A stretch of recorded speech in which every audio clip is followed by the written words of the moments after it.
Hola a todos. Llegamos a un lugar de Italia que honestamente nos causó una hermosa impresión desde que llegamos. Llegamos en el carro y nos estacionamos en la zona más alta que pudimos del estacionamiento, para poder tener una vista panorámica desde nuestra llegada. Uno de los miembros de nuestro viaje tenía una gran ilusión por llegar a este lugar. La ventaja es que a la llegada ella estaba dormida en el carro, por lo tanto ni cuenta se dio a dónde habíamos llegado. Y cuando la sacamos del carro y vio a través del sexto piso del estacionamiento la ciudad de Venecia en todo su esplendor, fue realmente conmovedor y emocionante. Venecia, más que una ciudad, es una experiencia que se vive entre callejones, puentes y canales, que te transportan a un mundo donde el tiempo parece detenerse. Sus calles, que en realidad son ríos por los que navegan serenas las góndolas, te invitan a perderte sin un rumbo fijo, simplemente dejándote llevar por la brisa que acaricia el agua y el sonido del remo rompiendo el silencio. Venecia es una ciudad ubicada en el noreste de Italia. Es también la capital de la región Veneta y de la provincia de Venecia.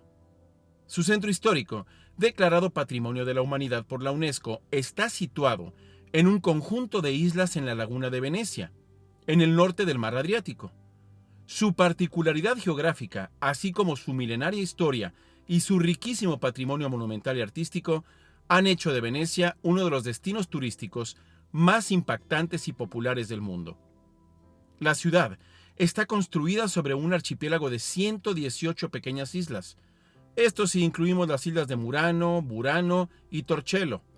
Casi todas ellas unidas entre sí por 455 puentes, e incluye 6 distritos o municipalidad en tierra firme donde vive la mayoría de la población. Se llega al centro de Venecia por el Puente de la Libertad, que da acceso desde la vecina localidad de Mestre al Piazzale de Roma. En el interior de la ciudad no hay tráfico rodado, siendo, a excepción de la navegación por los canales que separan a las islas, una ciudad totalmente peatonal. El transporte colectivo se realiza mediante embarcaciones transbordadoras conocidas como vaporetos.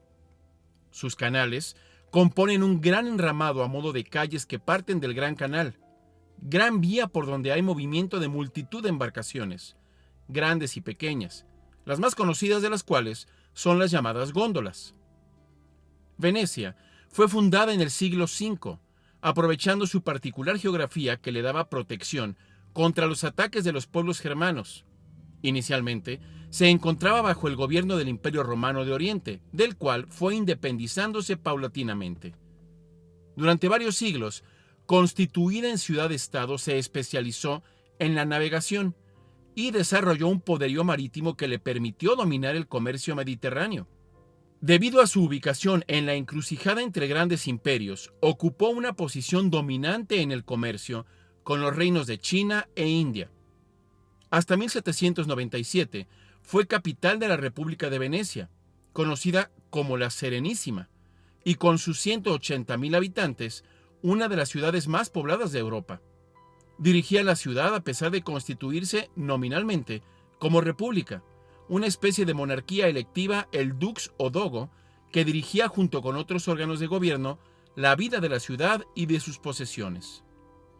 Después de una época de dominación francesa y austriaca, Venecia se incorporó a Italia en 1866. Desde su fundación, la ciudad ha sufrido los efectos de inundaciones periódicas. En la actualidad, la ciudad afronta una grave amenaza por las repetidas inundaciones. En primavera y otoño tiene lugar la llamada Acqua Alta, marea alta, 2 veces al día, que inunda completamente la plaza de San Marcos. El gobierno italiano comenzó en 2003 la construcción de un sistema denominado MOSE, Módulo Serpentinale Electromecánico, para levantar unos diques móviles que se cerrarían en caso de aumento del nivel del agua del mar durante la Acqua Alta. Fue probado el 10 de julio del 2020 y el 3 de octubre del mismo año se empleó por primera vez para contener las inundaciones que sufría la ciudad. Venecia goza de una fama legendaria por su amplio patrimonio artístico y largo historial como referencia de la pintura europea. La riqueza de los poderosos de la ciudad, es decir, la iglesia, los políticos y ciertos comerciantes, permitió mantener un prolongado patrocinio sobre pintores, arquitectos y demás artistas, desde Gentile Bellini en el siglo XV hasta Francesco Guardi a finales del siglo XVIII, pasando por Giovanni Bellini, Tiziano Giorgione, Sebastiano del Piombo, Tintoretto, Veronese, Jacopo Bassano, Gian Battista Tiepolo, entre otros. Curiosamente, muchos de estos artistas habían nacido en otras localidades y acudieron a Venecia atraídos por su pujanza.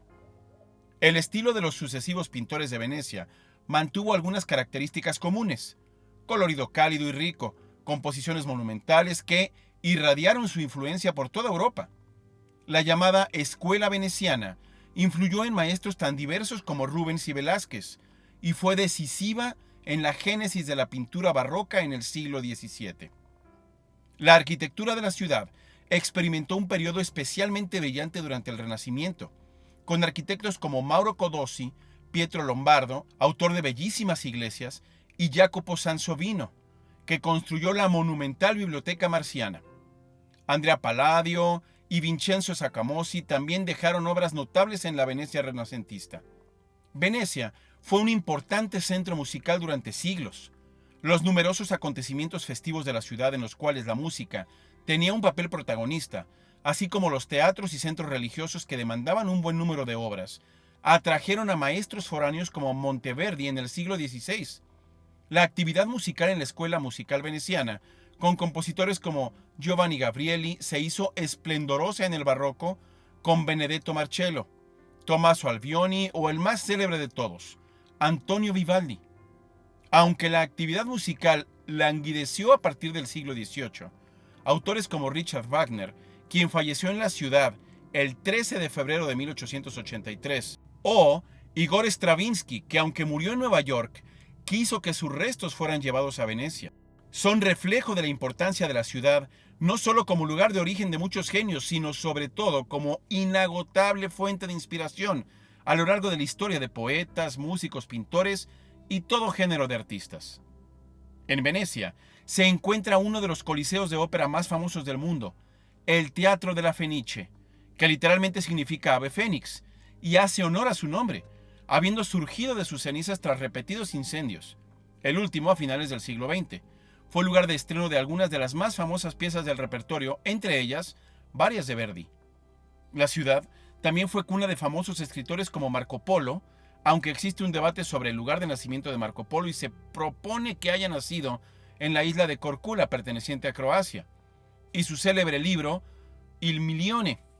Destaca también Giacomo Casanova, con su autobiografía, Historia de mi vida, que vincula su estilo de vida a la propia ciudad de Venecia.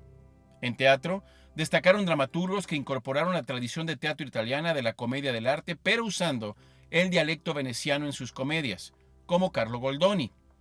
Desde 1895, la ciudad alberga la Bienal de Venecia, nombre usado normalmente para referirse a la Exposición Internacional de Arte de Venecia, que incluye el Festival Internacional de Cine de Venecia, nacido en 1932. Ambos acontecimientos son los primeros y más antiguos de su clase que todavía se realizan.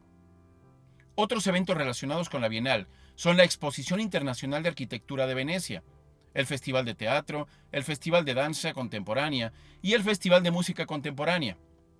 Por su antigüedad y prestigio, actualmente la Bienal es una de las citas más importantes de arte contemporáneo en el mundo. El inmenso acervo cultural de Venecia, resumen de su historia milenaria, fue reconocido por la UNESCO con la distinción de Patrimonio de la Humanidad en el año 1987 para el casco histórico de la ciudad y la laguna. Sin duda alguna, la fiesta más popular de Venecia es el Carnaval. Oficialmente se declaró como festividad suprema durante el siglo XIII. Sin embargo, fue en el siglo XVIII cuando el Carnaval veneciano alcanzó su máximo esplendor. A él acudían viajeros y aristócratas de toda Europa, en busca de diversión y placer.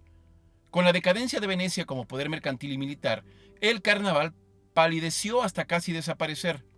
Se recuperó algo a finales del siglo XX con la llegada masiva de turistas a la ciudad, aunque las grandes épocas de diversión desenfrenada quedaron atrás. Durante siglos, el carnaval fue la vía de escape de los ciudadanos para evadirse del gran control del gobierno veneciano. Con la ocupación de Venecia por el ejército de Napoleón, el carnaval quedó prohibido por miedo de las conspiraciones, aprovechando el incógnito. No se recuperó hasta 1979. Durante los 10 días que dura, la gente se disfraza y sale a la calle a pasear y a hacerse fotos, ya sea en desfiles organizados o improvisados. Mayoritariamente, los disfraces son elaborados trajes coloridos de época del siglo XVII veneciano, imitando los modelos de pintura antiguas y cubriendo el rostro con máscaras muy decoradas, que se han convertido en uno de los símbolos de la ciudad. Durante el carnaval, también se organizan muchos eventos y fiestas. La Plaza de San Marcos fue catalogada por Napoleón como la plaza que era el salón más bello de Europa. Es la única de Venecia que alcanza la categoría de piazza, pues las demás reciben el nombre de campo o piazzale. El suelo es de losas de piedra de Istria. La plaza está delimitada por edificios famosos. Al fondo, la fachada de la Basílica de San Marcos. El campanile de ladrillo. Desde allí se señalaba la llegada de los barcos y se avisaba de los incendios.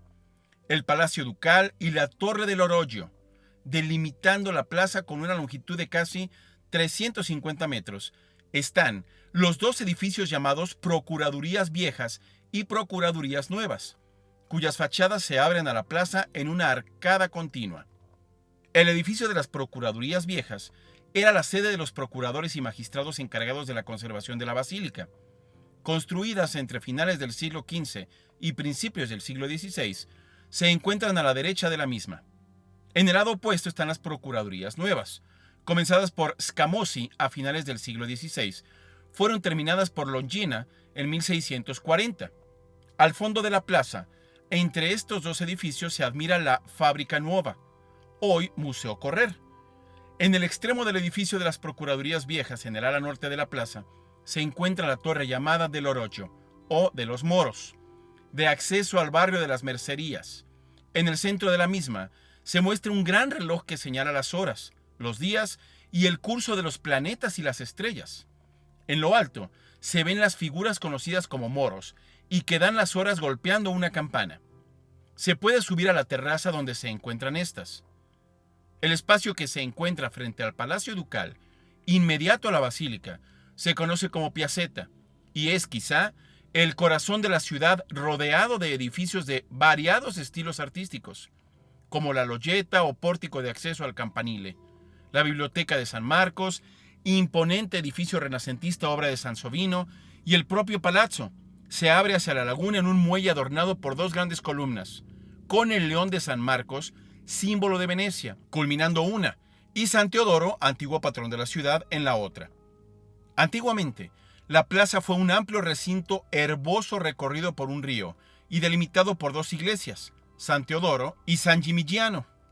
Al caminar por sus estrechas calles, descubres pequeños rincones llenos de encanto, cafés escondidos con terrazas a la orilla de canales, puentes que unen islas pequeñas como si fueran pasajes secretos, y tiendas que exhiben máscaras de carnaval, recordando las épocas en las que el misterio y la fantasía cubrían la ciudad durante sus célebres celebraciones.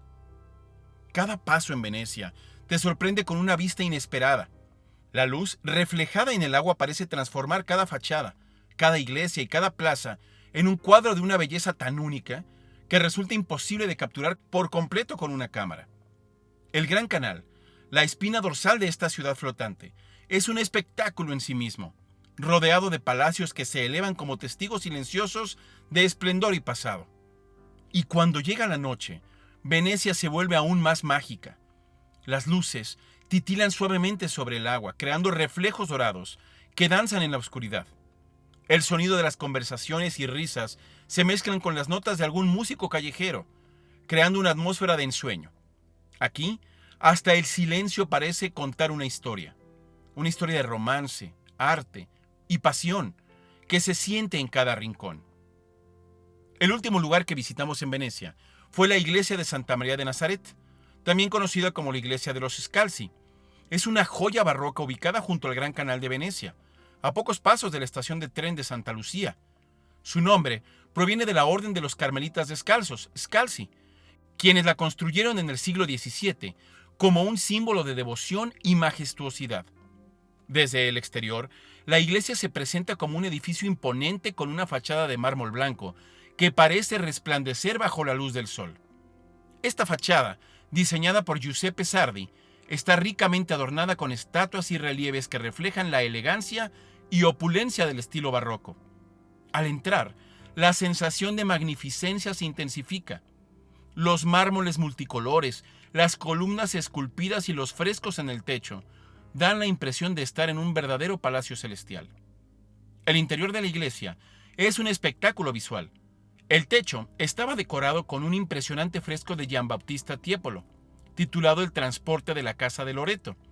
Este fresco representaba la historia de cómo la casa de la Virgen María fue milagrosamente trasladada a Loreto, Italia, por ángeles. Aunque lamentablemente el techo fue destruido durante un bombardeo en la Segunda Guerra Mundial, los fragmentos que se rescataron siguen transmitiendo la maestría del artista y el esplendor original de la iglesia. El altar mayor es otro punto de admiración, con su cúpula decorada y esculturas que parecen emerger de entre las columnas.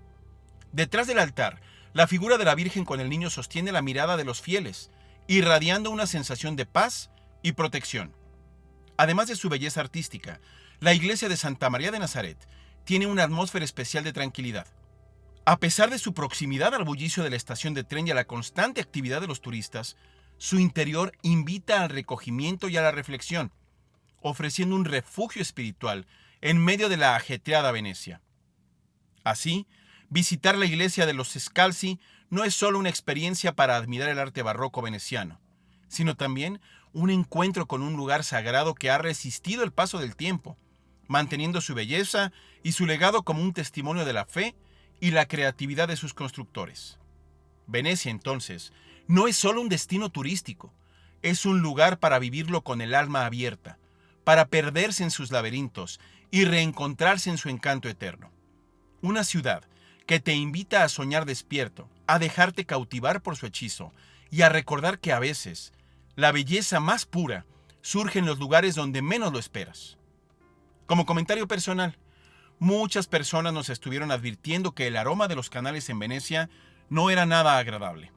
Pues considerando que fuimos durante una fuerte ola de calor en Europa en el mes de agosto de 2024, nosotros no percibimos ningún aroma incómodo en toda la ciudad, así es que les puedo recomendar ampliamente visitar la ciudad de Venecia. Pues bien, por lo pronto y como ya es costumbre, sigamos recorriendo el mundo. Y mientras llegue el siguiente video, los invitamos a que le den like a este. Suscríbanse al canal si es que aún no lo han hecho. Y compartan el video y el canal con sus conocidos para cada vez ser más en esta comunidad. Gracias por haberse tomado el tiempo de ver este video. Y los esperamos en unos días más, en un video nuevo de esta, su ventana de viajes, su ventana al mundo.